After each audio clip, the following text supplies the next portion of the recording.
एक बार तो मिला नहीं है नहीं बा कहो चाची एक बार कोई पैसा देते नहीं बा मिला नहीं मिला बात दी है का कहना है हाँ पैसा दे कहले बा ना जब लो ले बा कितना कितना कहले ना हम तो सुने बात करी 300 दूसरा को आता है 200 भी मतलब केकर प्रचार करे आइल बार तो हम तो मतलब भाजपा है ना फुल ना फुले उठ साइड ना के कहले बाकी नाम नहीं जान अच्छा वो लिया कर ना हाँ तो लिया छोड़िया कहाँ गए 300 लिया पैसा पौले हुई कहले बा नहीं कहले बा मिली पैसा सबके हैं अच्छा जी कहले बा ना 300 ना हम जानते हैं पैसा पाना 200 हाँ 200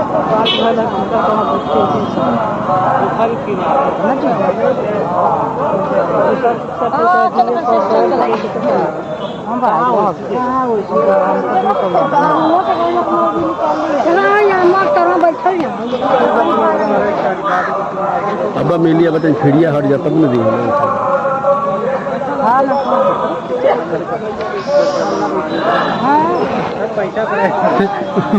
बिना बिना पैसा के भीड़ जेती पैसा पर भूज देने वाले के ई कहत है सर नहीं की बारी पता चली नहीं तो का कहत रे तो मेरे को सब 200 दे बात है आपा लगता लाइल बनी 200 बाई चाहे 300 कितना अरे वो अपनी 300 नहीं देखो कम में देखो 200 पैसा खूब खर्च करते हैं बिना तो 200 तो आपा के पैसा देखो ना वो तो पैसा आपस ले जाते आप कहाँ थे यही लोकल है क्या आप कहाँ थे अच्छा हिन्ना मेरा रू आपके कहले पा लिखो है कितना आप ले जाए हैं 42 आप ले जाए पैसा तो हो जा मिली शीशे में मिली कार्यालय पे मिली हमने को दूसरे टाइम नहीं चल रहा धीरे भैया हाँ धीरे भैया के अच्छा उनके कहले पहले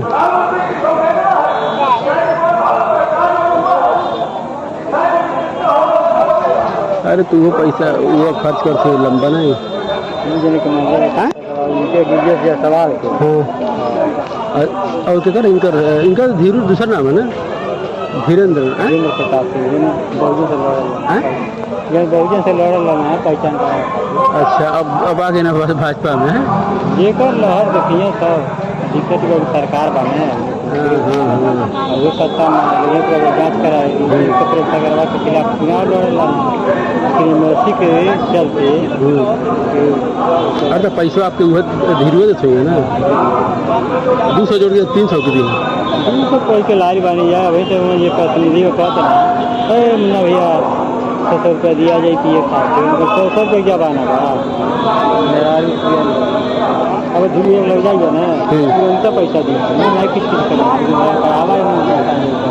अच्छा तू नहीं लग जाइए कहाँ है हाँ वही जाइए कर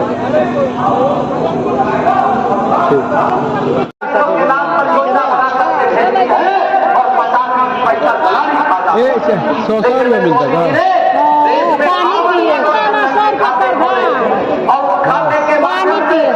पैसा नहीं कार्यालय में अच्छा वो पैसा लिए हाँ गाँव लिखाई कौन कौन गाँव में देबो अच्छा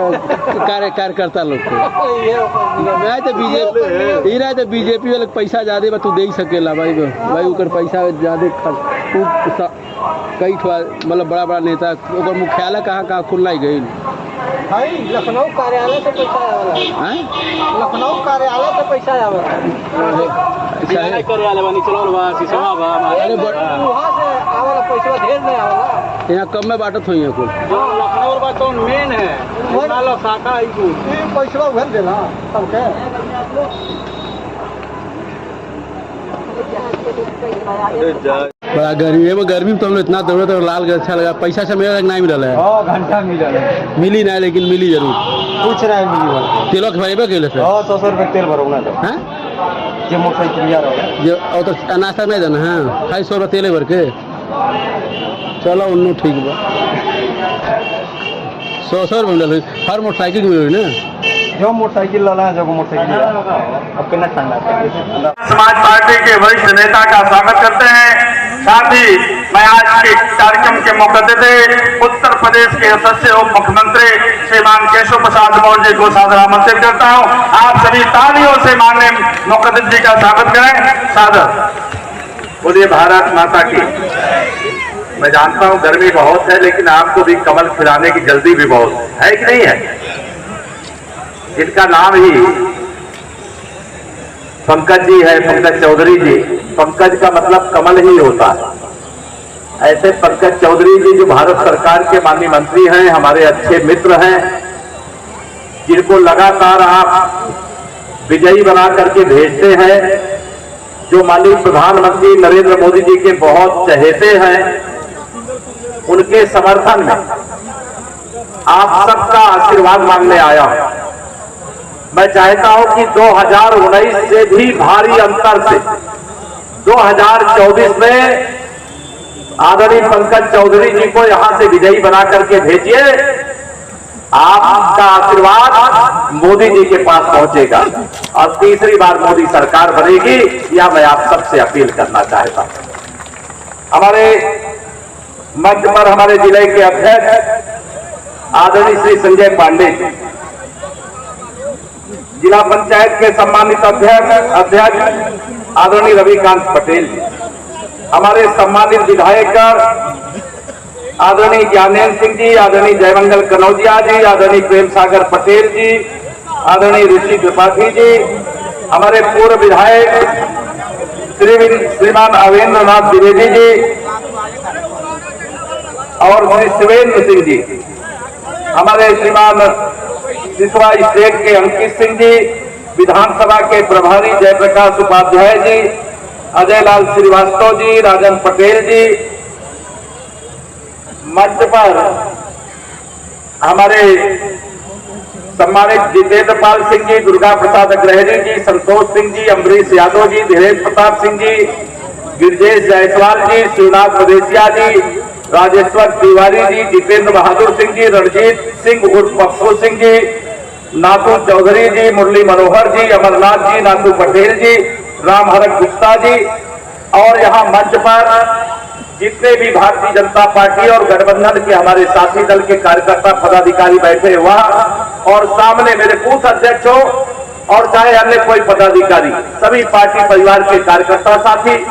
यहाँ बड़ी संख्या में मेरे बड़े बुजुर्ग इस चिलचिलाती धूप में आज की इतनी भारी उपस्थिति यह बता रही है कि विपक्षी प्रत्याशी जो सपा कांग्रेस गठबंधन का है, इस चिलचिलाती धूप में आज की इतनी भारी उपस्थिति यह बता रही है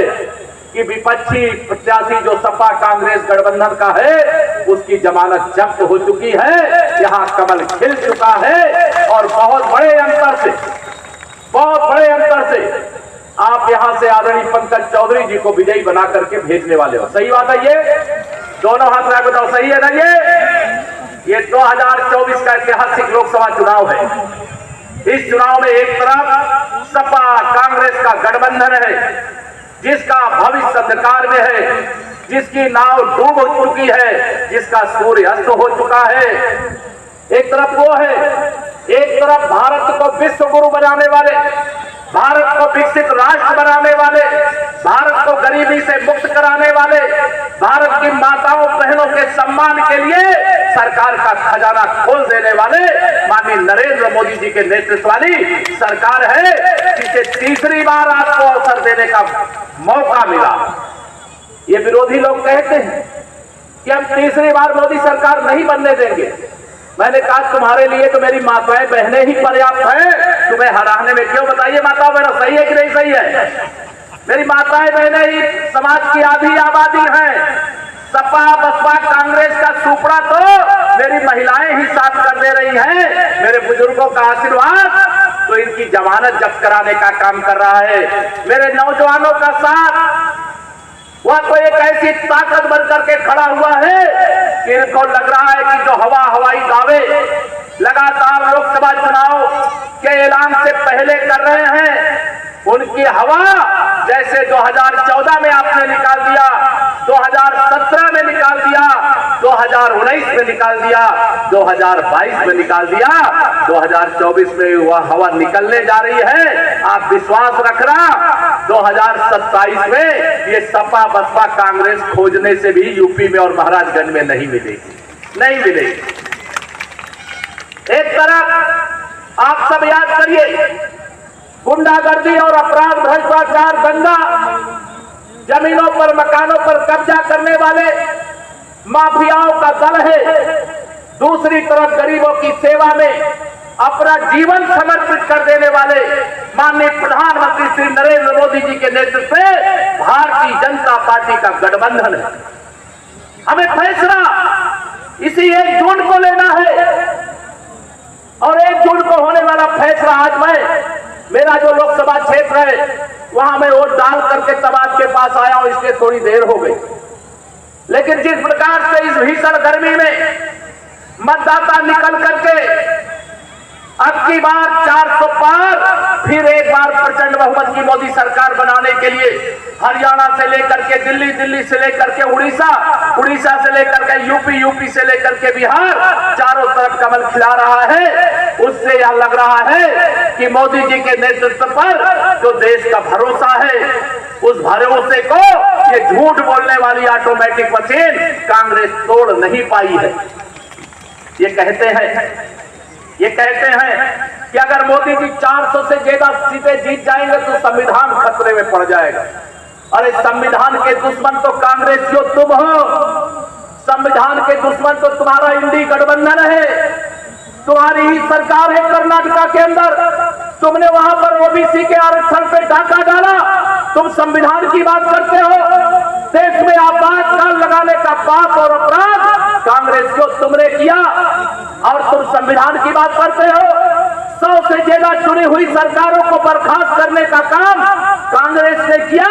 वो संविधान की बात करते हैं। माननीय मोदी जी के नेतृत्व में जब से सरकार बनी है, सब तो संविधान के निर्माता बाबा साहब भीमराव अंबेडकर का स्वप्न साकार होना शुरू हुआ है। नहीं, कौन ध्यान देता था गरीबों का? बताओ, मोदी जी के आने से पहले गरीबों का कोई ध्यान देता था क्या? दोनों हाथ रख बताओ, देता था कोई ध्यान? भाषण तो चुनाव में कर जाते थे गरीबी हटाओ, लेकिन मोदी जी ने गरीबी हटाओ का भाषण नहीं किया, लेकिन देश में 25 करोड़ लोगों को गरीबी रेखा से बाहर निकाल करके मुख्य धारा में ला करके खड़ा करने का काम किया। सरकार तो कांग्रेस की 60 साल देश में थी, लेकिन जो मेरे मोदी जी ने 10 साल में कर दिया,